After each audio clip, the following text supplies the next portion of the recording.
Well, the president-elect has decided to move his transition team meetings from Trump Tower in New York City to Trump National Golf Club, that's in New Jersey. He's expected to spend the weekend there, meeting with Mitt Romney, Michelle Rhee, and General James Mattis. The move is heightening controversy over Trump's general disregard for press protocol. Since winning the election, access has pretty much been limited.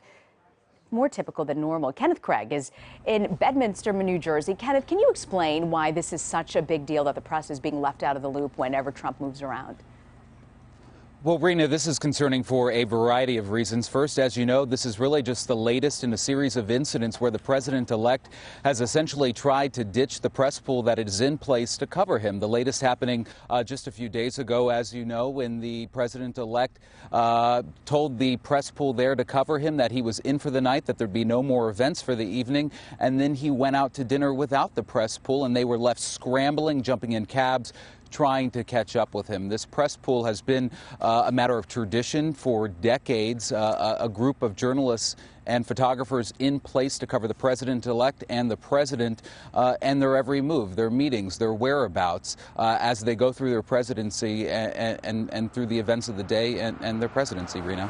Kenneth, what can you tell us about the latest controversy surrounding Trump's transition team moving from Trump Tower to the location where you're at? Well, this wasn't entirely a surprise, and from what we understand, the president-elect spends a lot of weekends out here at the National Golf Club, and so this was just another instance of him trying to do that. What was concerning, though, was again this perception that the president-elect was trying to limit the access of the press pool. And again, this is a small group of journalists, photographers, reporters who disseminate information to other media outlets, and we found out yesterday that they would be making no sort of accommodations for the press pool here at the golf club, and that the press pool was on their own, essentially. A lot of members of the press pool jumping in cars, jumping in Ubers to make their way out here, either behind or ahead of the president-elect. That has sort of shifted a little bit in the last couple of hours, and from what we understand, the press pool is now being accommodated, but they are staying at a hotel that's some 15-20 minutes away from here.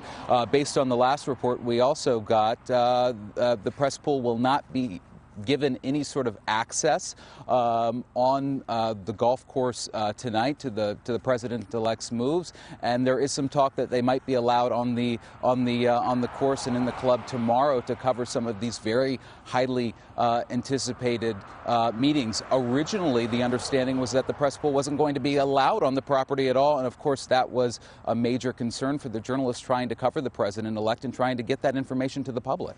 Okay, I wonder if the airspace is closed. Does someone have a drone, Kenneth Craig? Thank you. There were some helicopters flying overhead earlier, sort of in anticipation of the president-elect's arrival. But as you know, with the president-elect visit or a presidential visit, the airspace within the next couple of hours and through the weekend will be restricted. That's so we right. won't even be able to get an overhead look. Absolutely right. Kenneth Craig, thank you so much for joining us, Kenneth. Absolutely.